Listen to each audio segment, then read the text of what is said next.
சமஸ்த ஜனனி வந்தே சைத்தன்யஸ்தன்யதாயினி. நாம் வாழும் காலத்தில் அனுதினமும் ஏதோ ஒரு விஷயத்தை கற்றுக்கொண்டுதான் இருக்கின்றோம். அவ்வனைத்தும் ஞானமாகிவிடாது. அப்படி ஆகிவிட்டால் அவை நமக்கு மோட்சத்தை காட்டிவிடுமே. ஞானம் என்பது அடையக்கூடிய ஒன்றல்ல, அனுபவித்து பெறுவதே ஞானமாகும். அது நிதர்சனமான சத்தியத்தை உணர்த்தி சத்வகுண சம்பத்தி, அஹிம்சா சத்யம் குரோதஸ்தியாக சாந்திர் வைஷ்ணம் தயா பூதேஷ்வலோலுத்வம் மார்த்வம் ஹி ருஜாபலம் தேஜ ஷமாத்ருதி ஷோச்சம் த்ரோஹோ நாதிமானிதா பவந்தம் சம்பதம் தெய்வி அபிச்சாதஸ்ய பாரத என்னும் இந்த சத்வகுண சம்பத்தியை நமக்கு உண்டாக்குகின்றது.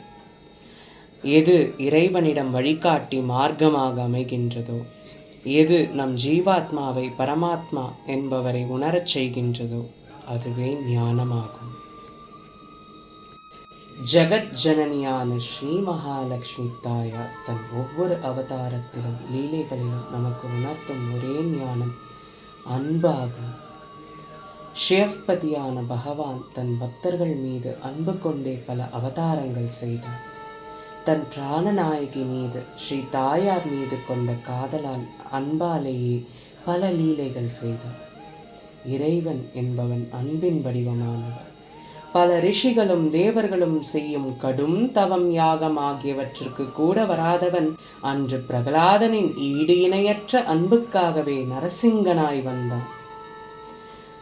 எதுக்குள்ளேயும் அடக்க முடியாதவன் யசோதா தாயின் அன்புக்கு கட்டுப்பட்டு அடங்கி நின்றான். கோபிகைகளின் அன்புக்கே அடிமையானான். குசேலன் அன்பாக கொடுத்த ஒரு பிடி அவலையே ருசி என உண்டான்.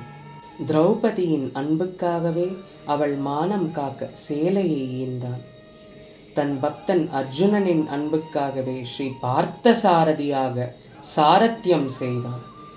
ஸ்ரீ பகவத் ராமானுஜர் மீது கொண்ட அன்பால் அவரை வேடனாக துணை நின்று காத்து வரதனாக 6 வார்த்தைகள் அளித்தான். கலியுகத்து வாழும் மக்கள் மீது கொண்ட அன்புக்காகவே வேங்கட மாமலை மீது சரணாகத தத்துவத்தை காட்டி நிராயுத பாணியாக வேங்கட வரதனாய் நின்று இன்றும் சேவை சாதிக்கின்றான். இன்னும் எத்தனையோ எண்ணில் அடங்காத லீலைகள். அவற்றின் மூலம் அன்பாகும். அவன் அன்புக்கு மட்டுமே இனியவன். அதனால்தானே அவன் அன்புக்கினியவன்.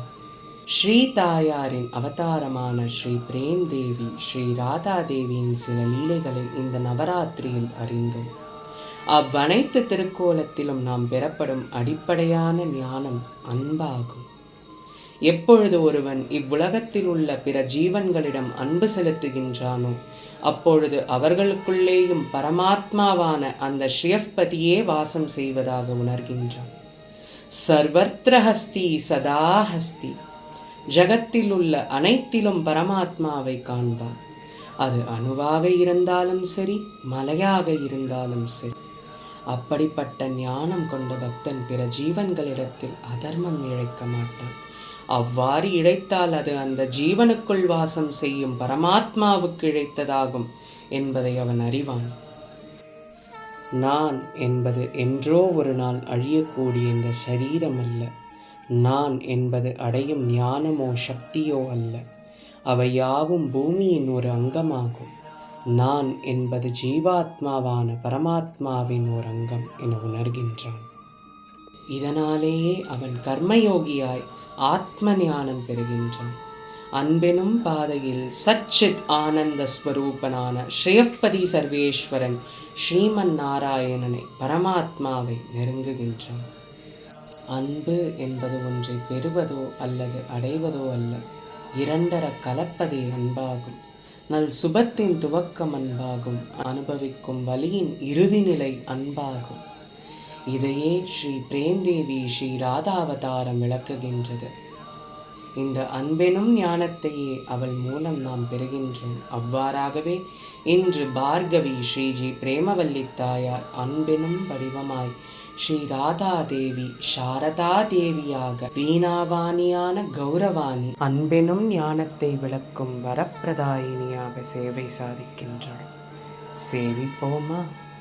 ராதே ராதே ராதே ராதே.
Tata